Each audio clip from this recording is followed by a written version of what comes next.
Assalamualaikum warahmatullahi wabarakatuh. Kami dari kelompok ke-6 akan melanjutkan presentasi dari minggu kemarin tentang seni pengobatan tradisional. Untuk minggu ini ada saya, Akbar Murtazam Rukyat, dengan teman saya Husna Amani, yang akan melanjutkan tentang interferensi seni pengobatan tradisional oriental. Boleh di next.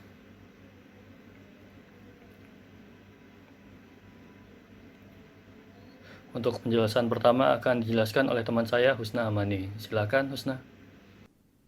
Baik. Jadi, sebelum masuk ke materi inti, saya akan menjelaskan kembali secara singkat tentang seni pengobatan tradisional di Indonesia dan beberapa contoh seni pengobatan tradisional di Banyumas.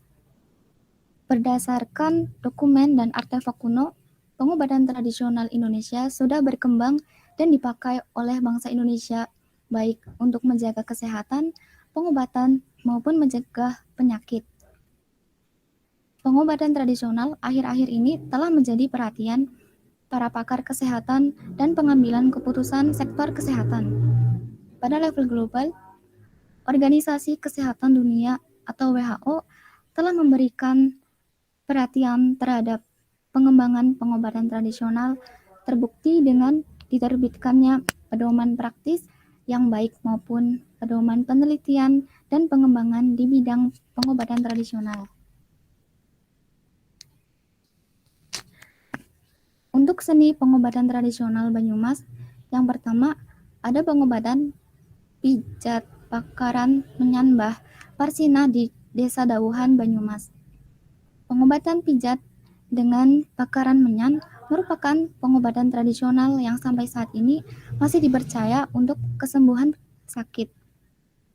Pengobatan tersebut dilakukan dengan cara yang berbeda dari pengobatan lainnya. Pengobatan ini menggunakan dua media yang tidak bisa dipisahkan, yaitu pijat dan bakaran menyan. Lalu, ada terapi sesontengan M.Aik Sugama di Desa Beci, Kecamatan Kedung Banteng, Kabupaten Banyumas. Sesontengan merupakan terapi Jawa kuno yang berarti tembung, tetembungan, atau permohonan yang diucapkan dengan niat yang tulus dan jujur.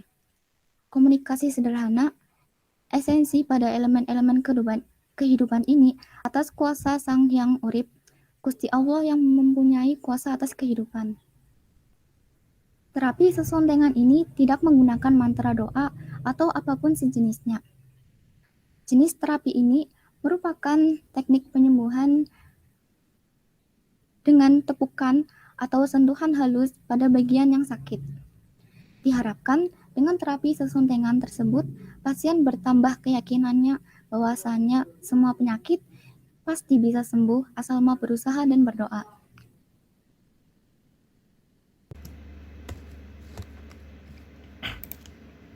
Lalu masuk ke seni pengobatan tradisional oriental, kita ambil contoh salah satu seni pengobatan tradisional yang sudah dikenal masyarakat luas, yaitu terapi akupuntur.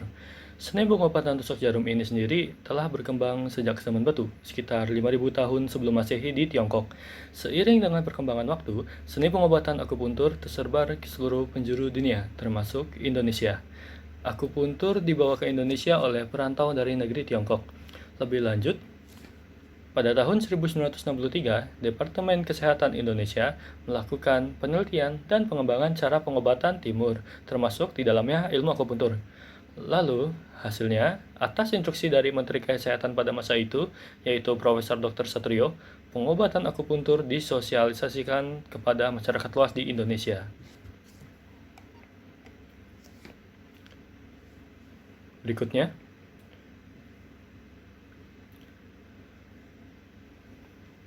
seiring berjalannya waktu, seni pengobatan tradisional daerah mulai tersingkir. Mengapa? Menurut kami, ada 3 faktor utama penyebab tersingkirnya seni pengobatan tradisional daerah. Pertama, modernitas. Dalam artian di sini, masyarakat kota yang sudah modern cenderung menjauhi seni pengobatan tradisional daerah yang kental dengan bau mistis dan spiritual. Seperti contoh yang tadi sudah disebutkan, yaitu terapi pijat bakaran menyan dan terapi sesontongan. Kedua, keterjangkauan. Kebanyakan tempat praktik seni pengobatan tradisional daerah berada di desa-desa, sehingga masyarakat lebih memilih seni pengobatan modern atau pengobatan tradisional lain yang tersedia di pusat kota. Maka dari itu, popularitas dari seni pengobatan tradisional mulai turun dan dijadikan opsi terakhir oleh masyarakat. Ketiga, penerus. Sulitnya mencari penerus yang ingin melanjutkan praktik. Berhubungan dengan kedua faktor sebelumnya, bisa dibilang faktor ketiga ini adalah hasil dari dua faktor sebelumnya, di mana seni pengobatan tradisional daerah mulai kurang diketahui, sehingga sulit juga untuk mencari penerus praktiknya.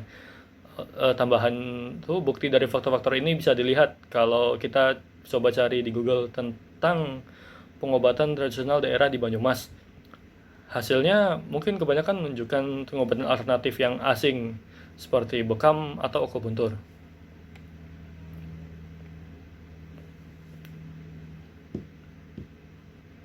Lalu kesimpulannya, tidak dapat dipungkiri, dengan hadirnya seni pengobatan tradisional oriental di Indonesia, membuat seni pengobatan tradisional daerah mulai kehilangan popularitas.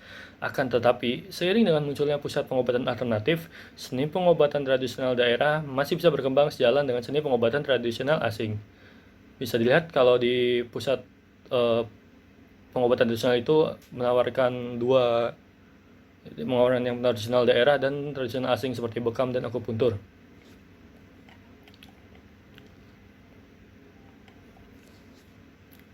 Lalu terakhir ini merupakan sumber data dari penelitian kami. Dengan ini berakhir pula presentasi kelompok kami. Kami mohon maaf apabila ada kesalahan kata. Sekian, terima kasih. Assalamualaikum warahmatullahi wabarakatuh.